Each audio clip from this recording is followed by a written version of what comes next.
शांतिवत प्रदर्शन का स्वाध्याय हम सभी कर रहे हैं। क्षुल्लक जिनेन्द्र वर्णी जी द्वारा विरचित। मंगलम भगवान वीरो मंगलम गौतमो गणी मंगलम कुंद कुंदाद्यो जैन धर्मोस्तु मंगलम। नमो अरिहंताणम नमो सिद्धाणम नमो आयिर्याणम नमो उवज्जायाणम नमो लोये सर्वसाहुणम। पंच परमेष्ठी भगवान की जय। अगले 45 मिनट के लिए सभी प्रकार के पापों का त्याग करके सभी 9 बार नमो का मंत्र पढ़ लें।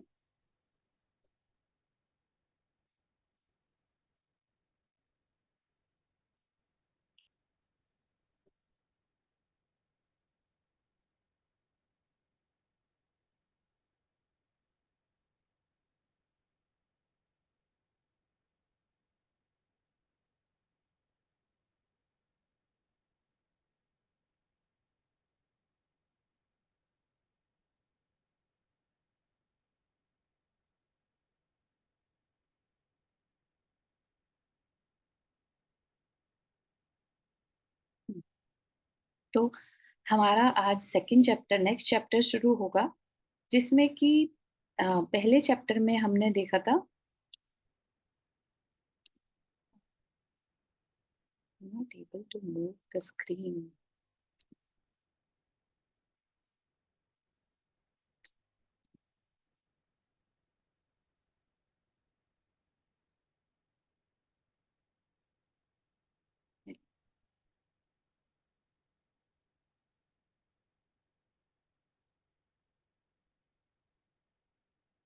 Okay, thank God. अभी ओरिजिनल व्यू आ गया है इसका। एक्चुअली जो पहले मेरे पास था, something was different. All right, तो अभी तक हमने जो पढ़ा पहला चैप्टर हमारा कंप्लीट हुआ था, जिसमें हमें कहा गया था अध्ययन पद्धति, या हम आज तक जब हमने धर्म वर्ड या स्पिरिचुअल स्टडीज की बात करी तो हमें बात क्यों नहीं समझ में आई, हमने थोड़ा सा उस पर स्टडी किया, है ना।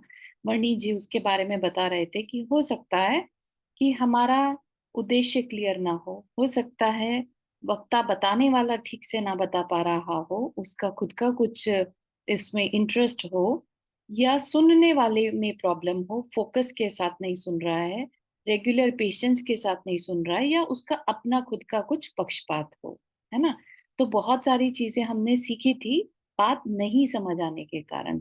तो अगर हमने वो सब चीजें दूर कर दी, उन्होंने कहा कि अगर तुम्हें बात को वाकई में समझना है तो पेशेंटली कुछ समय तक लगातार सुनना होगा, समझना होगा। ठीक है, इसको बीच में अगर छोड़ दिया तो बात अधूरी, बात ज्यादा डेंजरस होती है। ठीक है ना। तो हमें जब समझना है तो पूरा एंड तक समझना होगा। एटलीस्ट इसके 21 चैप्टर्स जो हैं, ठीक है, वो 21 चैप्टर्स में दर्शन खंड बताया है, उसके बाद साधना खंड होगा। दर्शन खंड मतलब बात को समझना, फिलॉसफी को समझना, धर्म क्या चीज है वास्तव में, उसकी डेप्थ में जाना। उसके बाद उसको फॉलो कैसे करना, क्यों करना। ठीक है, तो इतना सब के लिए एटलीस्ट दर्शन खंड हमें पूरा पेशेंटली सुनना होगा। ठीक, तो इतना मन बनाने के बाद अपने पक्षपात को, पुरानी किसी भी अंडरस्टैंडिंग को हटाकर सुनना होगा। उसके बाद फिर नेक्स्ट चैप्टर वो बताने चाह रहे हैं धर्म का प्रयोजन। ठीक है, व्हाट इफ हमने जो धर्म का वर्ड, जो वर्ड है धर्म, वो हमने जो सुन रखा है वो वाकई में वैसा हो ही ना। ठीक है ना, हो सकता है इसलिए हमें सही से बात समझ में नहीं आ रही थी, और उसका असली प्रयोजन क्या है तो वो आज हम यहाँ पर सीखेंगे। ठीक है, अंतर अंतर की मांग। अंतर की मांग मतलब धर्म संबंधी वास्तविकता को जानने के लिए वक्ता व श्रोता की आवश्यकताओं को तथा शिक्षण पद्धति क्रम को जानने के पश्चात और धर्म संबंधी बात को जानने के लिए उत्साह प्रकट हो जाने के पश्चात अब यह बात जानना आवश्यक है, Did I put in? कि धर्म कर्म की जीवन में आवश्यकता ही क्या है। ठीक है, अभी तक तो क्या था, सिर्फ रिक्वायरमेंट्स जान रहे थे कि हाँ ठीक है, बोलने वाला ऐसा होना चाहिए, सुनने वाला ऐसा होना चाहिए, शिक्षण पद्धति का क्रम ऐसे होना चाहिए, है ना? और हमारे अंदर उत्साह भी होना चाहिए। तो सारी बातें होने के बाद फिर भी ये क्वेश्चन रेज हो सकता है कि इतनी मेहनत हम करें क्यों? क्यों हम श्रोता ढूंढें, वक्ता ढूंढें? क्यों हम पेशेंटली बैठें, है ना? अपना समय लगाएं। ऐसे उस समय को अगर हम कहीं और लगा दें, एंजॉयमेंट में लगा दें, वो तो हमें बहुत समझ में आती है बात, है ना? इस धर्म कर्म के मतलब क्यों लगाएं इसके लिए समय? इसकी हमारे जीवन में आवश्यकता ही क्या है? जीवन के लिए यह कुछ उपयोगी तो भासता नहीं। भासता मतलब दिखाई नहीं दे रहा। इससे कुछ उपयोग क्या है ना? कोई कह दे मम्मी आप इतना धर्म करते हो, क्या फायदा इस धर्म का? है ना? जब तक कि वो एक्सप्लेन ना करे। हमें बहुत क्लोजली ऑब्जर्व करने के बाद तो फिर भी कुछ-कुछ बेनिफिट दिखते हैं, लेकिन एकदम से देखने पर किसी के भी जीवन में धर्म की वैल्यू नहीं दिखाई देती। क्यों नहीं दिखती होगी, है ना? तो ये चीज़ हमें समझनी होगी। क्या मालूम सामने वाले ने धर्म के वास्तविक स्वरूप को उस नज़रिए से देखा ही ना हो, है ना? क्योंकि अगर वास्तविक धर्म को समझा है, तो उसके जीवन में आएगा भी। ठीक?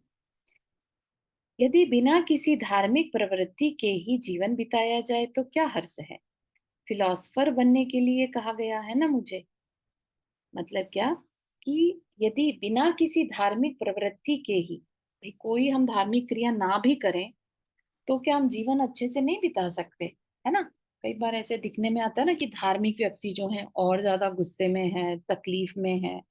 तो ऐसा लगता है कि ऐसे धर्म से तो एंजॉय करना इज मोर बेटर, है ना? पार्टीज करते हैं, लोगों से मिलना मिलाना, घूमना फिरना, इन कामों में भी हम शांति से उड़ा रहे हैं, तो क्या रखा है इन धार्मिक प्रवृत्ति क्रियाओं में? ठीक है ना? प्रश्न बहुत सुंदर है और करना भी चाहिए था। अंदर में उत्पन्न हुए प्रश्न को कहते हुए शर्माना नहीं चाहिए, नहीं तो यह विषय स्पष्ट न होने पाएगा। प्रश्न बेधड़क कर दिया करो, डरना नहीं। वास्तव में ही धर्म की कोई आवश्यकता न होती यदि मेरे अंदर की सभी अभिलाषाओं की पूर्ति साधारणतः हो जाती। ठीक है? कि हम किस लिए धर्म करते हैं? हमारे अंदर कोई इच्छा है। ठीक है?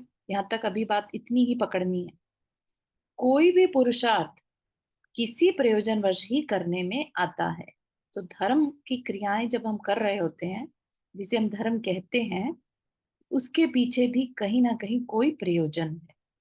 सब अपने अपने अंदर झांक कर देख सकते हैं कि हम जो धर्म की क्रियाएं करते हैं, इवन हम स्वाध्याय भी कर रहे हैं, उसके पीछे भी कोई कारण है, क्योंकि ये भी एक मेहनत का काम है ना? उसके पीछे उसका प्रयोजन क्या है, ये हमें क्लियर होना चाहिए। किसी अभिलाषा विशेष की पूर्ति के लिए, अभिलाषा डिजायर्स इच्छाओं को कहते हैं, तो कोई पर्टिकुलर इच्छा हो सकती है ना? जैसे अब स्वाध्याय है, right? Even if I am taking my self, मेरा खुद का एग्जाम्पल ले सकते हैं यहाँ पर कि मुझे क्यों कराना है, मुझे क्यों पुरुषार्थ करना है इसका, इस चीज में, राइट? स्वाध्याय कराने में तो एक अंदर से कहीं ना कहीं ऐसी आवाज आती है कि जो तुमने समझा है, जिस तरीके से समझा है, अगर उस तरीके से बता पाओगी तो दूसरे का फायदा हो सकता है। ठीक है ना? इसमें कहीं पर भी अपना बेनिफिट नहीं है, लेकिन कोई ना कोई इच्छा तो है ही ना, राइट? ये इच्छा तो है ही कि दूसरे का बेनिफिट हो जाए। ठीक है ना? तो इस इच्छा अभिलाषा की पूर्ति के लिए, किसी भी अभिलाषा विशेष की पूर्ति के लिए ही कोई कार्य किया जाता है। ऐसा कोई कार्य नहीं जो बिना किसी अभिलाषा के किया जा रहा, है ना? तो इट्स पॉसिबल कि हमने उस तरफ ध्यान ही ना दिया हो कि हमारी इसके पीछे रीजन क्या है, इस क्रिया के पीछे रीजन क्या है। कई बार हमें ऐसा लगता है कि हमारे पेरेंट्स कर रहे थे इसलिए हम कर रहे हैं, लेकिन नहीं। इवन पेरेंट्स करते थे और अब हम करने लगे, तो जो पेरेंट्स का इच्छा थी, अभिलाषा थी, हो सकता है हमने वो ही कैरी फॉरवर्ड करी हो। उन्होंने कहा मंदिर जाने से पुण्य मिलता है, हमने भी शुरू कर दिया। हमारे भी अंदर कहीं ना कहीं दबी हुई ये इच्छा है कि पुण्य से काम हो जाते हैं तो हमें कार्य करना चाहिए, है ना? तो हमारी जो पुरुषार्थ का कारण क्या हो गया? पुण्य कमाना, ठीक है ना? तो यहाँ पर अभी सिर्फ अपने फोकस को कहा जा रहा है कि देखो तो सही कि हम कोई भी पुरुषार्थ करते हैं तो उसके पीछे कोई ना कोई इच्छा होती है। अतः उपरोक्त बात का उत्तर पाने के लिए मुझे विश्लेषण करना होगा अपनी अभिलाषाओं का। कौन सी इच्छा है मेरी इस कार्य के पीछे, ठीक है? तो ऐसा करने से स्पष्टतः कुछ ध्वनि अंतरंग से आती प्रतीत हो। तो आप देख रहे हैं किस तरह से वो साइंस के स्टूडेंट थे और उन्होंने इतनी डीपली ऑब्जर्व किया कि अभी सब अपने अंदर जब झांक कर जब कोई देखता है तो एक आवाज आती हुई प्रतीत होती है, सबके अंदर से आती, राइट? इस रूप में कि मुझे सुख चाहिए, मुझे निराकुलता चाहिए। निराकुलता वर्ड तो कोई शायद ही यूज करता होगा, है ना? लेकिन आई वॉन्ट हैप्पीनेस, है ना? आई डोंट वॉन्ट केओस या डिस्टरबेंस, स्ट्रेस, है ना? आज के टाइम में ऐसी आवाजें अंदर से आती हुई सुनाई पड़ती हैं, ठीक है ना? जब ये ध्वनि आती है तो फिर हमें कुछ करने का मन करता है। हैप्पीनेस है चाहिए तो कुछ करना होगा, स्ट्रेस नहीं चाहिए तो कुछ करना होगा, राइट? तो सबके अंदर से कुछ ध्वनि आ रही होती है। यह ध्वनि छोटे बड़े सर्व ही प्राणियों की चिर परिचित है।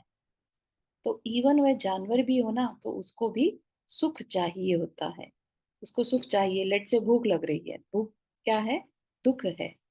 तो उसको भूख का दुख नहीं चाहिए, है ना? उसको क्या चाहिए? सुख चाहिए। तो उस दुख को मिटाने के लिए फिर वो भोजन ढूंढता है, तो पुरुषार्थ करता है उसके लिए, राइट? किस चीज का पुरुषार्थ हो गया अब उसके लिए? सुख पाने के लिए पुरुषार्थ कर रहा है, ठीक है ना? तो उस पर्टिकुलर दुख को मिटाने के लिए एफर्ट्स लगा रहा है ना? तो इसका क्या मतलब है कि ये जो आवाज है, मुझे सुख चाहिए, ये इवन छोटे से छोटे कीड़े में भी होती है ना? जैसे एक कीड़ा है, अगर आप चींटी है ना? आप उसको उसके आगे हाथ रख देंगे ना, कभी भी नोटिस करिएगा वो इमीडिएटली अपना रास्ता बदलने की कोशिश करती, क्योंकि उसको जो उसने रास्ता फॉलो करना था या उसने डर के मारे, कुछ भी कह सकते हैं, लेकिन उसको भी सुख चाहिए था, है ना? उसको सुख उसके रास्ते में दिख रहा था, जहां वो जा रही थी वो उसकी मंजिल थी, है ना? और उसमें उसे सुख चाहिए था। हमने उसके आगे उसका रास्ता रोककर उसको डिस्टर्ब किया, ठीक है ना? लेकिन देखा जाए तो एक चींटी जैसा छोटा सा प्राणी भी अपने सुख के लिए एफर्ट लगाता है। तो क्या हम जैसे संघी पंचेंद्रिय और सबसे डेवलप्ड माइंड जिसे कहते हैं, जिसके पास हो, वो हर टाइम क्या सुख नहीं चाहता? वो अलग बात है कि सुख किस जरिए से मिलेगा, किस तरीके से मिलेगा, हर एक की अलग अलग सोच पर डिपेंड करता है। क्योंकि कोई भी ऐसा नहीं है जो इस ध्वनि को बराबर उठते न सुन रहा हो। और यह ध्वनि कृत्रिम भी नहीं है, किसी अन्य से प्रेरित होकर यह सीख उत्पन्न हुई हो ऐसा भी नहीं है, स्वाभाविक है ना? एक छोटा सा बच्चा भी भूख लगने पर रोने लगता है और भोजन दे दिया जाने पर एकदम शांत हो जाता है ना? रोना चाहिए ये किसने सिखाया उसे, है ना? उसने अपना तरीका ढूंढ रखा, ठीक है ना? पुरुषार्थ करना उसे भी आता था, ठीक है? उसको भी सुख चाहिए था, भूख उससे सहन नहीं हो रही थी, भूख उसे भी दुख लग रहा था, ठीक है ना? कृत्रिम बात का आधार वैज्ञानिक नहीं लिया करते, परंतु इस स्वाभाविक ध्वनि का कारण तो अवश्य जानना पड़ेगा। अपने अंदर की इस ध्वनि से प्रेरित होकर इस अभिलाषा की पूर्ति के लिए मैं कोई प्रयत्न न कर रहा हूं ऐसा भी नहीं है। कौन सी ध्वनि? अंदर से कौन सी ध्वनि आ रही है? कोई बताएगा? कैसी ध्वनि हम सबके अंदर से आती है? स्वाभाविक रहता है कि क्या मेरे को इससे क्या मिल सकता है, मेरे इसमें क्या भला है। भला है, भला है कह लीजिए, या सुख चाहिए, मुझे हाँ, सुख अच्छा चाहिए, लग, मतलब मेरे लिए क्या अच्छा मिलेगा इससे। है ना? मेरे को सुख चाहिए, तो हम उस सुख के लिए हमेशा एफर्ट डालते हैं। हम कमाई करते हैं, पैसा कमाते हैं किसके लिए? सुख के लिए, है ना? हम अपना फैमिली बनाते हैं सुख के लिए। तो अपने-अपने सुख की रिसोर्सेज सबके अपने-अपने डिफरेंट हैं। किसको कितना सुख मिल पा रहा है उससे, हर एक की अपनी-अपनी डिग्रीज हैं, ठीक है ना? लेकिन एक ही आवाज है सबके अंदर, मुझे सुख चाहिए, ठीक है ना? तो सभी कोई ना कोई एफर्ट कर रहे हैं। मैं बराबर कुछ ना कुछ उद्यम कर रहा हूँ। जहाँ भी जाता हूँ कभी खाली नहीं बैठता और कब से करता आ रहा हूँ यह भी नहीं जानता, है ना?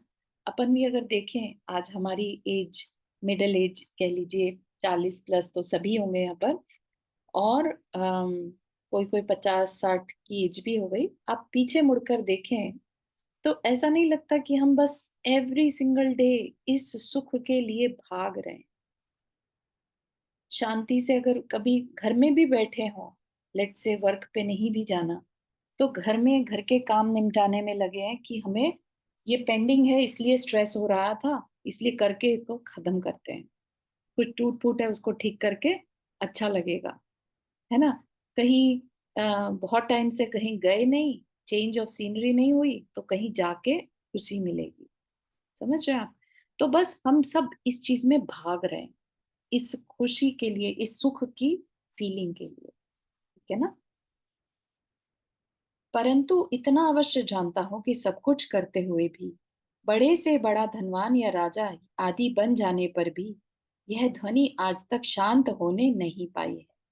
यदि शांत हो गई होती, या उसके लिए किया जाने वाला पुरुषार्थ जितनी देर तक चलता रहता है, उतने अंतराल मात्र के लिए भी कदाचित शांत होती हुई प्रतीत होती, तो अवश्य ही धर्म आदि की कोई आवश्यकता न होती। उसी पुरुषार्थ के प्रति और अधिक उद्यम करता और कदाचित सफलता प्राप्त कर लेता, है ना? यहाँ पर दिक्कत क्या हो रही है कि हम एफर्ट्स मारते रहते हैं, और वो जो शांति सुख चाहते हैं वो कभी मिल ही नहीं पा रहा है ना? कोई भी इंसान आज की डेट में ये कहता हुआ नहीं पाया जाएगा कि हम सुखी हैं। हमें तो कभी कोई दुख होता ही नहीं,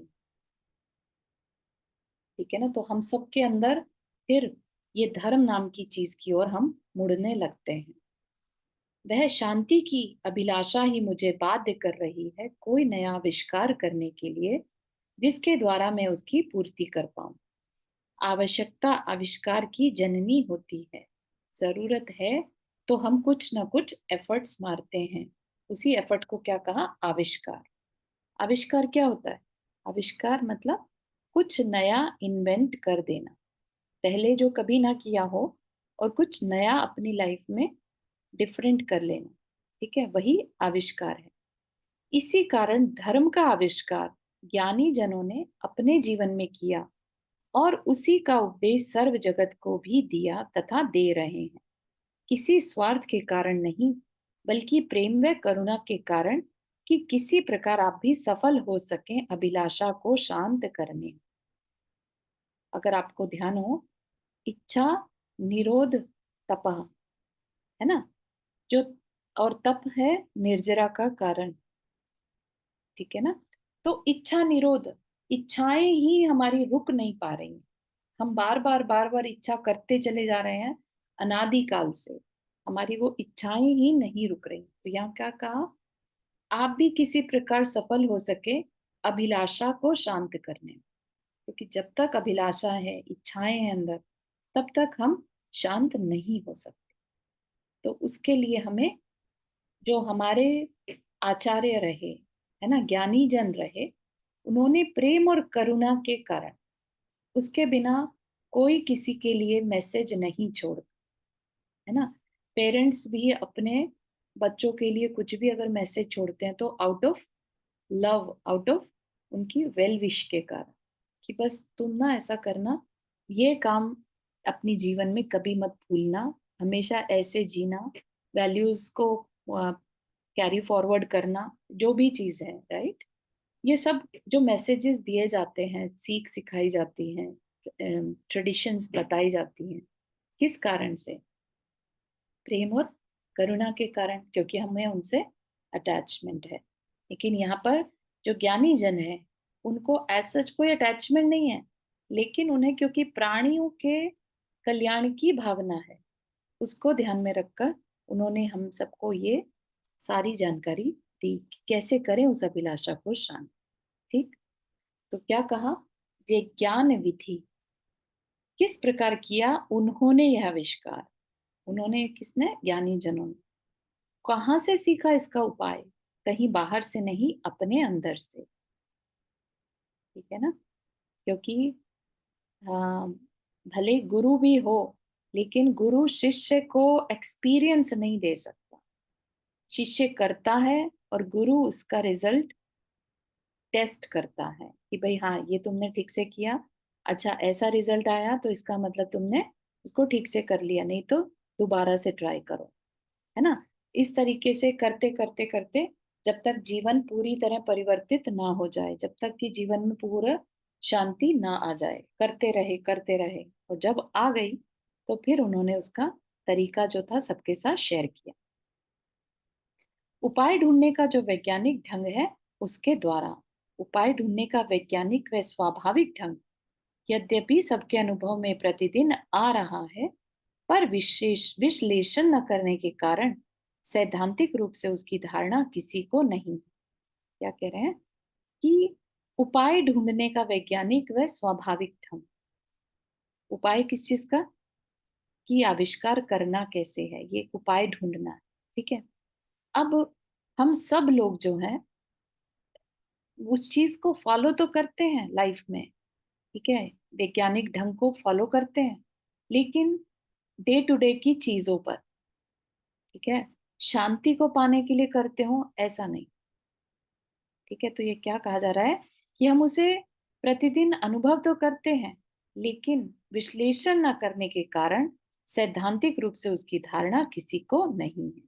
तो यहाँ पर एक एग्जाम्पल देकर समझा रहे हैं कि देखिए उस कबूतर को जिसकी अभिलाषा है कि आपके कमरे में किसी न किसी प्रकार प्रवेश कर पाए अपना घोंसला बनाने के लिए। ठीक है, माना आज के टाइम में तो कोई शायद ही कबूतर को अंदर आने देगा, लेकिन एज्यूम कर लीजिए पुराने टाइम में जो मंदिर होते थे, है ना, उनमें कबूतर पक्षी आकर अंदर अपना घोंसला बना लेते थे, है ना। बड़े बड़े पुराने जो घर होते थे कभी कभी, उनमें भी इस तरह से पक्षी घर बना लेते थे। ठीक है ना, तो अब उस कबूतर को अंदर आना है, ठीक, कमरे में प्रवेश करने का उपाय किससे पूछे। अब कबूतर तो नहीं पूछ सकता ना, कबूतर को तो खुद ही फिगर आउट करना पड़ेगा। जहां उसे सेफ लगता है वो जगह भी उसे खुद ढूंढनी पड़ती है। ठीक है ना, तो हो सकता है उसने कमरे को सेफ समझा, लेकिन अब कमरे में एंट्री कैसे करे, किससे पूछे। स्वयं अपने अंदर से ही उपाय निकालता है, अतः प्रयत्न करता है। कभी उस द्वार पर जाता है और बंद पाकर वापस लौट जाता है, कुछ देर पश्चात उस खिड़की के निकट जाता है, वहां सरिये लगे पाता है, सरियों के बीच में गर्दन घुसाकर प्रयत्न करता है घुसने का, परंतु सरियों में अंतराल कम होने के कारण उसका शरीर निकल नहीं पाता उनके बीच में से। ठीक है, तो ये क्या बताना चाह रहे हैं, कभी इस विंडो से कभी उस डोर से घुसने की कोशिश कर रहा है, कहीं से भी रास्ता ठीक से मिल नहीं रहा है। फिर लौट आता है, दूसरी दिशा में जाता है, वहां भी वैसा ही प्रयत्न, फिर तीसरी फिर चौथी दिशा में कहीं से मार्ग न मिला। सामने वाली मुंडेर पर बैठकर सोच रहा है वह, अब भी उसी का उपाय, गिव अप नहीं किया। ठीक है ना, क्या गिव अप नहीं किया, कि जो उसने अभिलाषा पाली अंदर में, इच्छा पाली, ठीक है, इच्छा क्रिएट हुई, अब उस इच्छा को कैसे फुलफिल करे, उसके लिए बार बार एफर्ट्स लगा रहा है। ठीक है, यह क्या है, ऊपर छत के निकट चलकर देखूं तो सही, एक रोशनदान, झुककर देखता है अंदर की ओर, कुछ भय के कारण तो नहीं है वहां, नहीं नहीं कुछ नहीं है। रोशनदान में घुस जाता है, कमरे की कार्नस पर बैठकर प्रतीक्षा करता है कुछ देर कमरे के स्वामी के आने की। स्वामी आता है तो देखता है गौर से उसकी मुख आकृति को, क्रूर तो नहीं है, नहीं भला आदमी है, और फिर जाता है और आता है बेरोक टोक, मानो उसके लिए ही बनाया था यह द्वार। ठीक है ना, तो आप इस बात को समझ पा रहे हैं, भले ही यहाँ पर एक संगी पंचेंद्रिय जीव है कबूतर, है ना? कितना दिमाग लगाना पड़ता है उन्हें अपना एक घर बनाने के लिए, कि वो मेरे लिए सेफ है कि नहीं है, आना-जाना ईज़ी है कि नहीं है। ऐसा तो नहीं उस कमरे में पंखा चल रहा हो, है ना? उससे उसको हर्ट हो सकता है, उससे भी उसको अपने आप को बचाना होगा। खुद को तो बचा ले, कल को बच्चे हो जाएँ छोटे-छोटे तो उनको तो नहीं बचा पाएगा ना। तो इसलिए हर चीज़ देखने के बाद वो डिसाइड करता है, और साथ ही साथ यहाँ तक कि कमरे के स्वामी की भाव आकृति क्या है, उसकी एक्टिविटी क्या है, चिल्ला के बात कर रहा है तो उसको डर पता चल जाएगा कि वो ये जगह सेफ नहीं है ना? और शांति से कुछ नहीं कह रहा है तो ठीक है, इट इज़ डूएबल, ठीक? इसी प्रकार एक चींटी भी पहुंच जाती है अपने खाद्य पदार्थ पर और थोड़ी देर इधर-उधर घूमकर मार्ग निकाल ही लेती है। विश्लेषण कीजिए इन छोटे से जंतुओं की इस प्रक्रिया का, ठीक है ना? साइंस का स्टूडेंट जरूरी नहीं है कि लैब में ही एक्सपेरिमेंट करे, चीजों को ऑब्जर्व करके भी वो चीजों पे एक्सपेरिमेंट की प्रक्रिया को समझ सकता है। तो उसने यहाँ पर क्या नोटिस किया? धैर्य और साहस के साथ बार बार प्रयत्न करना, असफल रहने पर भी एकदम निराश न हो जाना, एक द्वार न दिखे तो दूसरी दिशा में जाकर ढूंढना या दूसरे द्वार पर प्रयत्न करना और अंत में सफल हो जाना। यह है क्रम किसी अभिष्ट विषय में उपाय ढूंढने का। इसे वैज्ञानिक जन कहते हैं ट्रायल एंड एरर थ्योरी, है ना? मोस्टली जो विमेन्स हैं वो भी इस ट्रायल एंड एरर थ्योरी को रसोई में बहुत बार अप्लाई करते हैं। कोई रेसिपी हमें बनानी है, हम पढ़कर अगर उस रेसिपी को फॉलो करते हैं, किसी की रेसिपी को देखकर करते हैं, तो ज़रूरी नहीं है कि वो पहली बारी में ठीक से आ जाए। ट्रायल और एरर थ्योरी से काम करते हैं। हो सकता है पहली बार में एरर हो जाए, फिर से ट्राई करते हैं, है ना? सभी ने इस चीज़ को ट्रायल एंड एरर थ्योरी को एक्सपीरियंस किया होगा। कहते हैं ना एक बार और ट्राई मारते हैं, है ना? क्योंकि सफलता नहीं मिली उसका मतलब है कहीं न कहीं कोई गलती थी। उस गलती पर फ़ोकस करके कि अगली बार ये गलती नहीं करनी, है ना? तो ये कबूतर ऐसा नहीं कि उसी दरवाज़े पर ही सिर फोड़ता रहा, ठीक है ना? वो गलती नहीं करना कि एक ही दरवाज़े पर फ़ोकस लगाकर बैठे हैं कि नहीं, रास्ता तो यहीं से बनाऊँगा। नहीं, उसने उस दरवाज़े को छोड़कर बाकी जगह से भी एंट्री करने की कोशिश करी, क्योंकि गोल क्या था? कमरे में घोंसला बनाना है, ठीक है ना? गोल पर फ़ोकस करना है, प्रोसेस में अटकना नहीं।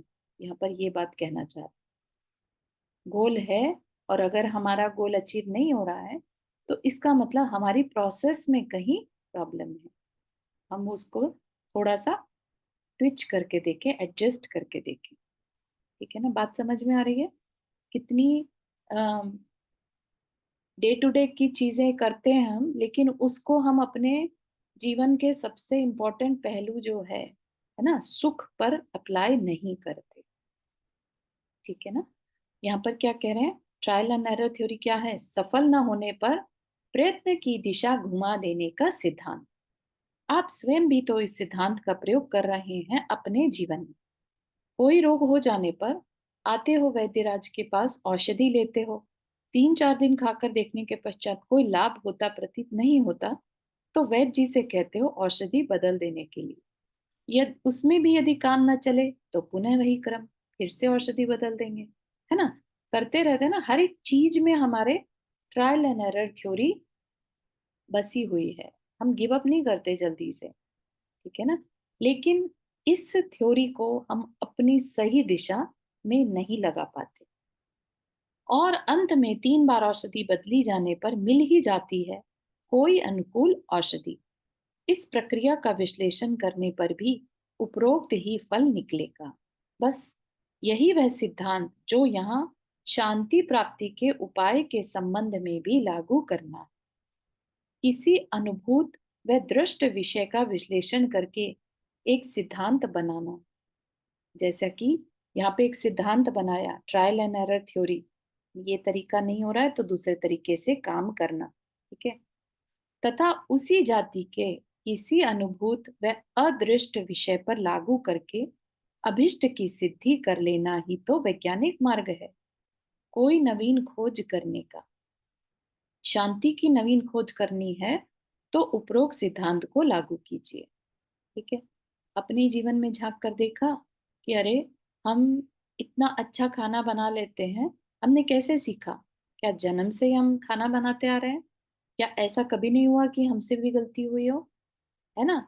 तो जब हम डे टू डे की चीजों में ये थ्योरी को लगा पा रहे हैं, सिद्धांत को लगा पा रहे हैं, तो शांति की खोज के लिए क्यों नहीं?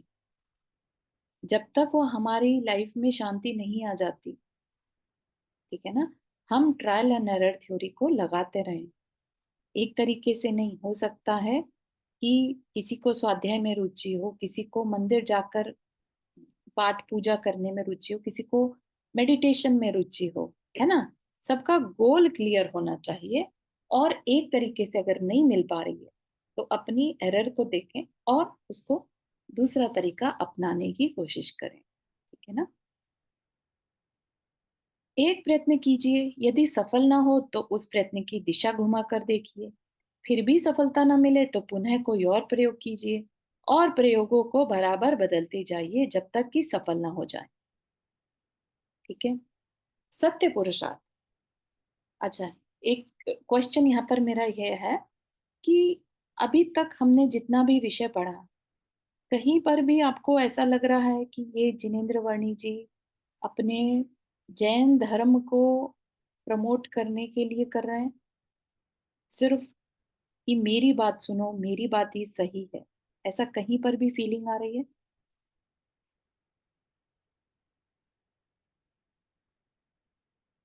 नहीं। इंटरेस्टिंग है ना कितना कि हम्म। हाँ, कुछ कह रहे थे रेखा जी? नहीं, बिल्कुल नहीं। है ना, कितना इंटरेस्टिंग है कि इतने जिन्होंने 120 शास्त्रों का स्वाध्याय किया हुआ था, है ना, और वो इतने सिंप्लीफाइड वे में हमें एक एक चीज बता रहे हैं। ठीक मैं है, तीसरी बार पढ़ रही हूँ ये। तीसरी बार बहुत अच्छा। जितनी बार भी पढ़ते हैं अपने को कुछ नया सीखने को मिल जाता है इसमें, हाँ। है ना? तो इतनी सिंप्लीफाइड वे में बता रहे हैं और बिना किसी सांप्रदायिक भेदभाव के। ठीक है ना? तो इसको अपने को बहुत मन से, जब उन्होंने इतनी मेहनत करी है तो अपन थोड़े से एफर्ट इसके लिए, उनके बहुमान के लिए, है ना, उनकी रिस्पेक्ट के लिए इसमें लगाएं। क्या कहना चाह रहे हैं? ठीक है, सत्य पुरुषार्थ। अब प्रश्न होता है कि क्या आज तक प्रयत्न नहीं किया? हम जो इतने एफर्ट्स लगा रहे हैं, पढ़ रहे हैं, बहुत समय से शांति की खोज कर रहे हैं, क्या हमने एफर्ट्स नहीं मारे? नहीं, ऐसी तो बात नहीं है। प्रयत्न तो किया और बराबर करता आ रहा है। प्रयत्न करने में कमी नहीं है। प्रयत्न किस दिशा में हो रहा है उस पे मैटर है। धन उपार्जन करने में, जीवन की आवश्यक वस्तुएं जुटाने में, उनकी रक्षा करने में तथा उनके भोगने में अवश्य तो पुरुषार्थ कर रहा है और खूब कर रहा है। फिर कमी कहाँ है जो आज तक असफल रहा है उसकी प्राप्ति में? किसकी प्राप्ति में? शांति की प्राप्ति में। कि बहुत पैसा कमाया, आज तक यही काम किया, है ना, आज तक अपने परिवार की खुशी में ही सब कुछ काम करता रहा, फिर भी वो खुश नहीं नजर आ रहे, या हमें अंदर से वो खुशी नहीं मिल रही। ठीक है ना? ये सोचा था कि भोग भोगने से खुशी मिल जाएगी, वो भी नहीं मिल रही, उससे भी नहीं मिल रही, है ना? तो काम तो बहुत कर रहे हैं, लेकिन फिर भी वो खुशी नहीं मिल रही जो जिसकी सोच करी थी, जिसको इमेजिन किया था। ठीक है ना? फिर कमी कहाँ है जो आज तक असफल रहा है उसकी प्राप्ति में? कमी है प्रयोग को बदलकर न देखने की। प्रयत्न तो अवश्य करता आ रहा है, पर अव्वल तो आज तक कभी तुझे यह विचारने का अवसर ही नहीं मिला कि तुझे सफलता नहीं मिल रही है ना? अभी तक हमें क्या लग रहा है कि जो कर रहे हैं ना उसमें मिलेगी मिलेगी मिलेगी, ऐसा करके हम ये मान ही नहीं रहे कि नहीं, ये प्रयोग जो है, ये प्रोसेस जो है, सफलता नहीं दे पा रहा है। Let's change this process. ठीक है ना? जो कबूतर का एग्जाम्पल लिया था, अगर वो उसी दरवाजे पर अटक कर रह जाए कि नहीं नहीं जाऊंगा तो इसी रास्ते से, और वो दरवाजा बंद है, ठीक है ना, तो वो अपना कितना भी सिर फोड़ता रहेगा, नहीं जा पाएगा। उसको कहीं ना कहीं रियलाइज करना ही होगा कि ये रास्ता मेरे लिए उपयोगी नहीं है। ठीक है ना? तो क्या कह रहे हैं कि हम सब ने एफर्ट तो मारे हैं शांति के लिए, सुख के लिए, लेकिन कभी ये सोचा नहीं इस बारे में कि आज तक मिला नहीं तो क्या हमने उसको चेंज करने का सोचा? उसके प्रोसेस को बदलने की सोची कभी? है ना? तो हमने उसको प्रयोग को बदल कर नहीं देखा। वही पुराना प्रयोग चल रहा है जो पहले चलता था। क्या? धन कमाने का, भोगों की उपलब्धि व रक्षा का और उन्हें भोगने का। कभी विचारा है यह कि अधिक से अधिक भोगों को प्राप्त करके भी यह ध्वनि शांत नहीं हो रही, तो अवश्य में मेरी धारणा में, मेरे विश्वास में कहीं भूल है ना? यहाँ पर क्या कोई ऐसा है जो जिसकी इच्छाएं शांत हो गई हो कि अब मुझे कुछ नहीं चाहिए, ऐसी किसी के अंदर से भी ध्वनि आ रही हो? हाँ, मेरे में आ रही है। हाँ चारू जी। हाँ, मेरे में आ रही है। अच्छा, बहुत अच्छी मे- बात। मेरे को भी कुछ भी नहीं चाहिए, मेरे पास सब कुछ है। बहुत सुंदर। सिर्फ अभी बस धर्म मार्ग पे आगे चलना है। हाँ, धर्म से तो आ ही गई है, लेकिन आप चलिए और नहीं 10 तो साल इतना पहले एटलीस्ट वाले। होता नहीं है ना, जाना है पड़े तो कर नहीं सकते हैं ना, इसमें जो लिखा है वो मेरे को बरोबर लागू पड़ता है। हाँ हाँ हाँ, तो 10 साल पहले वाले आप क्या इस बात को कह पाते कि मुझे अब कुछ नहीं चाहिए? ना ना, नहीं नहीं, पहले नहीं कह। हाँ, तो बात यही है कि ये जो ध्वनि है ये शांत होगी। अब अगर हो गई है तो इसका मतलब आप सही रास्ते पर हैं। ठीक है ना? ये बहुत सुंदर है, खुद ही डिसाइड करना है, इसमें कोई तीसरा आकर नहीं बताएगा कि आप सही रास्ते पर हैं कि नहीं। ये एक बहुत बड़ा मैसेज जो मैंने खुद यहाँ से सीखा था कि हम कैसे पता करें कि हम सही रास्ते पर हैं कि नहीं। ठीक है ना? वो बताया जाएगा। हाँ, रीटा जी आपने हाथ रेज किया। हाँ, जय जिनेंद्र। हम्म, कभी-कभी मजबूरी भी तो होती है ना मनुष्य की, कि जैसे कि अम, यंग एज में भी अंतिम समय आ गया हो, तो हम्म, भी ऐसी इच्छा रखते हैं ना कि अभी मुझे कुछ नहीं चाहिए भगवान, आपके पास मुझे बुला लो। हम्म। ऐसा भी होता है ना? हाँ, अब मुझे कोई चने आपके पास बुला लो। अम, इसमें देखो वो तो समय से पहले मरण, इट्स डजेंट मैटर एक्चुअली, समय से पहले हो या समय पर हो। ठीक है ना? मरण समय हमारे भाव कैसे हैं? क्या हमें सारी इच्छाएं हमारी पूरी हो चुकी हैं उस समय पर? ठीक है ना? चाहे हम यंग एज में भी हो, हम कभी भी ऐसा तो मान ही नहीं सकते कि हमारी सारी इच्छाएं पूरी हो गई। इवन कोई 80+ भी हो जाए, है ना, और मरण समय पास आ जाए, उसके अंदर भी अगर इच्छाओं के प्रति दृढ़ता है, जिज्ञासा हर समय है अभी भी कि अरे सब कुछ तो मिल गया, बस एक ये और मिल जाता तो बढ़िया था। समझ रहे हैं आप? तो ये तो हाँ। अपनी सोच है। उसी सोच को यहाँ पर मिटाने की बात है कि अब कब तक ऐसे ही इच्छाओं के दास बने रहोगे? हाँ, लेकिन आई मीन मनुष्य को जब पता चल जाता है कि अभी मेरी हेल्थ में कुछ होने वाला नहीं है, तो फिर अम, बस हाथ जोड़ के सब यही बोलते हैं कि भगवान मुझे और कुछ नहीं चाहिए, हम्म, अपने आप मुझे बुला लो, बस ऐसा ही बोलते रहते हैं। हाँ ऐसे भी मैंने देखा है अपने जीवन में, इसीलिए हाँ, मैं कभी कहते हैं ना मृत्यु माननी नहीं चाहिए। हाँ, इतना बहुत रेयर है रीटा जी ऐसा अंदर से आन पाना कि अब मुझे कुछ नहीं चाहिए, अब बस अब मुझे शांति से ये शरीर छोड़ना है ना? हाँ। नॉर्मली तो क्या होता है, जब जब काम पूरे नहीं होते हैं ना इंसान के, जब जब तक, क्योंकि हम क्या है, हम एक जिम्मेदारी लेते हैं, हम एक्सेप्ट करते हैं कि हमें गृहस्थी चलानी है, तो हमारी गृहस्थी के लिए हमारे ऊपर लोग डिपेंडेंट हैं, हमें ये पता रहता है, राइट? हम एक स्वामित्व के फॉर्म में आ जाते हैं कि ये मुझे करके देना है, मेरे बिना ये घर नहीं चलेगा। ठीक है ना? चाहे वो फीमेल हो मेल हो, ये अंदर में रहता है। मेरे बच्चों का कौन करेगा, मेरे पेरेंट्स रिस्पॉन्सिबिलिटी। का कौन करेगा? ठीक है। अब लेट से कोई बीमारी की वजह से आ भी जाए समय निकट, तो भी अंदर से कंटेंट फील कर पाना कि मैंने तो जो मेरे पॉसिबल था मैंने कर दिया, अब जो है सो है। ठीक है ना? ये फीलिंग बहुत बहुत रेयर है, बहुत रेयर है। अब हमारे कोई, फैमिली में अभी एक इंसिडेंट ऐसा हुआ है, इसीलिए मैं बोल रही हूँ।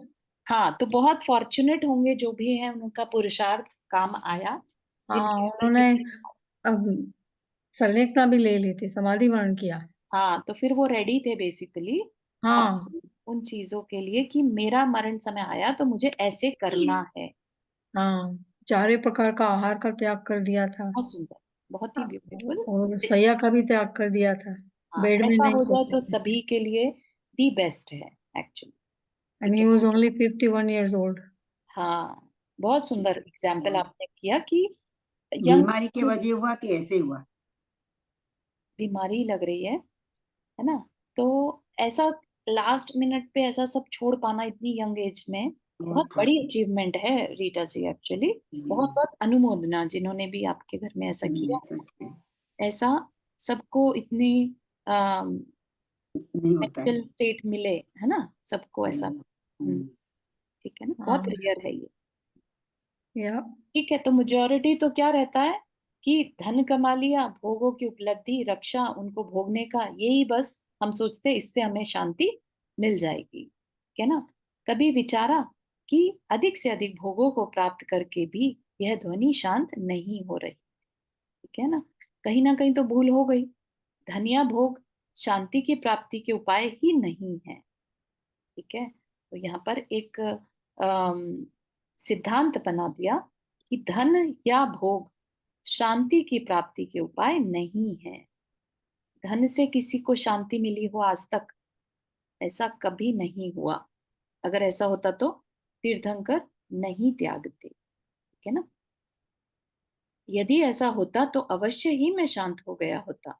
है ना? धन तो सबके पास है, चाहे थोड़ा चाहे ज्यादा, तो उतना उतना तो शांति सभी के अंदर में होनी चाहिए थी ना। आवाज का न दबना ही यह बता रहा है कि मेरा उपाय झूठा है। वास्तव में उपाय कुछ और है जिसे मैं नहीं जानता। अतः या तो किसी जानकार से पूछकर या स्वयं पुरुषार्थ की दिशा घुमाकर देखूं तो सही। इस उपरोक्त प्रयोग को यदि अपनाता तो अवश्य आज तक वह मार्ग पा लिया होता। अब सुनने पर तथा अपनी धारणा बदल जाने के कारण कुछ इच्छा भी प्रकट हुई हो यदि प्रयत्न बदलने की, तो उससे पहले तुझको यह बात जान लेनी आवश्यक है कि किस चीज का आविष्कार करने जा रहा है तू। क्योंकि बिना किसी लक्ष्य के किस और लगाएगा अपने पुरुषार्थ को। ठीक है ना? केवल शांति व सुख कह देने से काम नहीं चलता। उस शांति या सुख की पहचान भी होनी चाहिए, ताकि आगे जाकर भूलवश पहले की भांति उस दुख या अशांति को सुख या शांति न मान बैठे। जैसे एग्जाम्पल दिया था ना कि एक जानवर भी भूख के दुख को शांत करता है और सुख का अनुभव करता है, तो क्या वो वास्तविक सुख है या उस दुख दुख का शमन है? दुख के मिटने को वो सुख मान रहा है ना? बहुत टेम्परेरी है, फिर से 4 घंटे बाद भूख लगेगी तो फिर से दुख उत्पन्न हो जाएगा, है ना? तो ये दुख, फिर उसको शांत कर लिया, फिर अच्छा लगने लगा, फिर थोड़ी देर बाद फिर दुख हो गया। तो इस लक्ष्य की बात नहीं की जा रही यहाँ पर, ये कहना चाह रहे हैं। ठीक है, तो भूलवश पहले की भांति उस दुख या अशांति को सुख या शांति ना मान बैठे और तृप्तवत हुआ चलता जाए उसी दिशा में, बिल्कुल असफल व असंतुष्ट। ठीक है ना? तो हमारी असंतुष्टि, हमारी अंदर की जो सुख पाने की इच्छा नॉन स्टॉप चलती जा रही है, कितना भी हम पैसा कमा लें, कितना भी हम भोग कर लें, है ना? एक भोग खत्म हुआ, दूसरा भोग की इच्छा अंदर में आ गई, है ना? एक भोग किया तो उससे बेटर अब भोगने की इच्छा अंदर में आ गई। तो ये नॉन स्टॉप जो इच्छा पे इच्छा चलती चली जा रही है, इसका मतलब अभी भी हमने वो सुख की सही जो लक्ष्य में सुख जो होना चाहिए वो नहीं ढूंढा अभी। लक्ष्य ही सही नहीं। ठीक है, तो अब how about satisfaction, like suppose सबके बच्चे सेटल हो गए हैं, पैसे की कोई कमी नहीं है, घर बार अच्छा है, हेल्थ अच्छी है, तो जी, वो उसको कुछ नहीं चाहिए, तो वो सेटिस्फेक्शन नहीं होता है क्या काम? वो सेटिस्फेक्शन है, देखो उसी की बात आगे चलेगी। उसको उन्होंने बड़े क्लियर वे में 4 प्रकार की शांति में बांट दिया। हाँ हाँ वही, हाँ वो है तो ना। है तो वही। अब वो हाँ 4 प्रकार की शांति के आधार पर हम अपना लक्ष्य डिसाइड करेंगे कि हमारा कौन सा लक्ष्य है। ठीक है ना। हो सकता है किसी को घर अच्छे से चल रहा है और वही एक अपना लक्ष्य बन जाए। ठीक है ना। लेकिन जब हम धर्म की बात करते हैं तो धर्म सिर्फ गृहस्थी को अच्छे से चलाना मात्र नहीं है। ठीक है ना। तो ये चीज को हमें समझना होगा, हमें ब्रॉडर विजन को समझना होगा, क्योंकि हमारे अंदर जो बैठी आत्मा है उसका पर्पस यहाँ पर गृहस्थी अच्छे से चलाना नहीं है। हम किसी देट आई नो, वो समझ में आ रहा है। बट हाँ ये है कि आपने जो बोल रहे हो कि भाई इच्छा, अब इच्छा तो नहीं है ना, क्योंकि सब कुछ है, वी डोंट नीड एनीथिंग। तो तो हाँ तबीयत अच्छी नहीं रही तो, हेल्थ का प्रॉब्लम हुआ तो, नहीं नहीं नहीं, तो इच्छा जब तक नहीं है, क्योंकि जब तक कर्म साथ दे रहे हैं, जब तक पुण्य साथ दे रहा है, ये तो कर्म के अधीन हो गया ना। ये जो सेटिस्फेक्शन है ये कर्म के अधीन है। हमेशा बना रहेगा क्या, हर भाव में बना रहेगा? नहीं। नहीं, वो में तो नहीं बना रहेगा, सिंस इस भाव में। हाँ, तो फिर अभी जब हमें मंद कषाय है और जब हमारा पुण्य है, तो हम अपने रियल शांति की थोड़ी सोच करें, उसको समझें पहले। ठीक है। तो उसी के बारे में नेक्स्ट सेशन में बात चलेगी कि उस कौन सी शांति हमारा गोल होनी चाहिए। अब वो 4 तरह की शांति बताते हैं ना, वही वाली। हाँ, हाँ हाँ है ना। तो हाँ, उस शांति को हम कैसे पहचाने? ठीक है ना। अब जो तो मैं सेटिस्फेक्शन की बात कर रही हूँ, बिकॉज ऑफ एज के हिसाब से शायद आता होगा। आई एम नॉट श्योर कि वो ठीक है, अभी सब कुछ है, वी डोंट नीड एनीथिंग, बच्चे सेटल्ड हैं, सब कुछ है, वो भी सेटिस्फेक्शन भी, अब आगे कुछ नहीं चाहिए हमको। नहीं रेखा जी, इसमें क्या हो रहा है ना कि सब सेटल्ड है, सब कुछ है, तब कुछ नहीं चाहिए, है ना। एक जरा सा भी पुर्जा अगर सही वर्क नहीं करता तो क्या आप ऐसे ही कुछ नहीं चाहिए वाली फीलिंग ला सकेंगे? हम्म नहीं आएगी ना। तो आपका जो कुछ नहीं चाहिए वो सिर्फ और सिर्फ पुण्य कर्म के आधार पर है, कर्म के आधार पर है, टेम्परेरी है। ठीक है ना।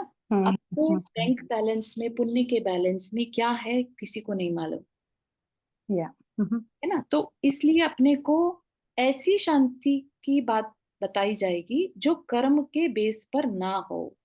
जैसा मर्जी अगर पाप का कर्म उदय में भी आ जाए तो भी हम शांत कैसे रहें?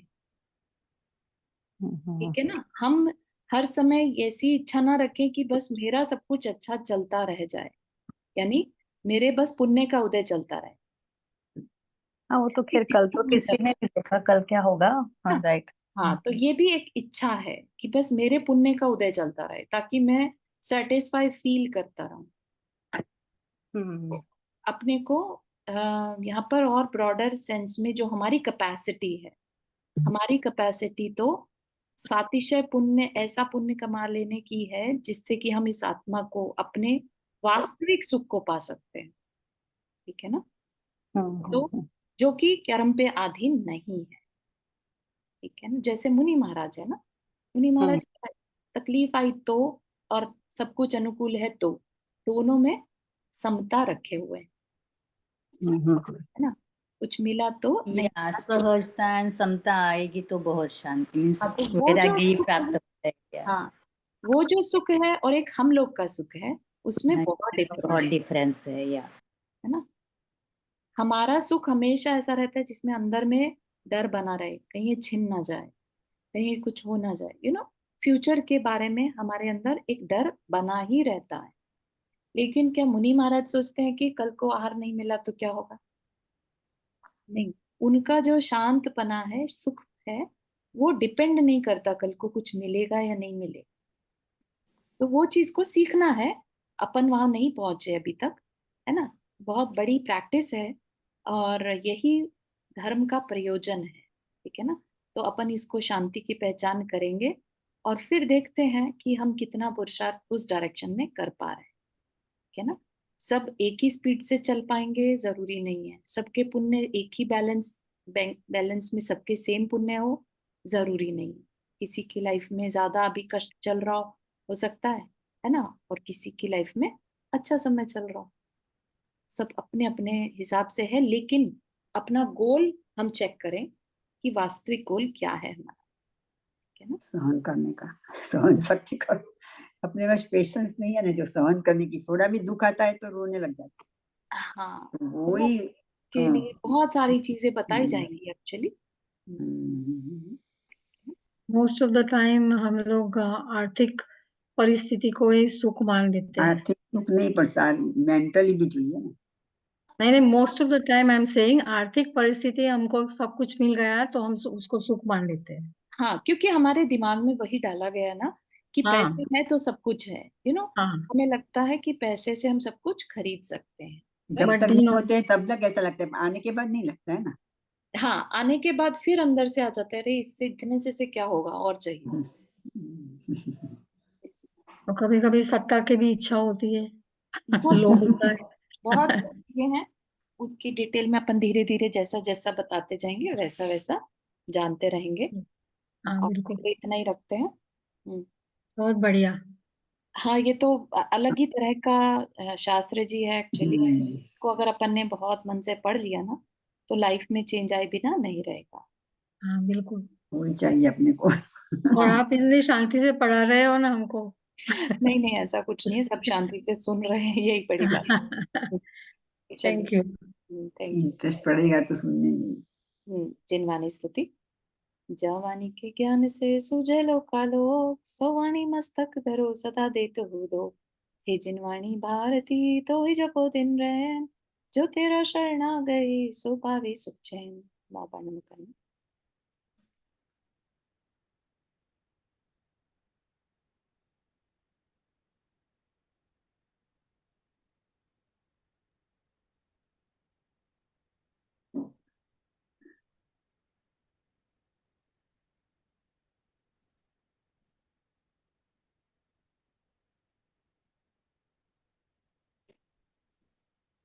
सभी को जय जिनेन्द्र। जय सभी को जिनेन्द्र। जय सभी को जिनेन्द्र, जय जिनेन्द्र सभी को। जय जिनेन्द्र।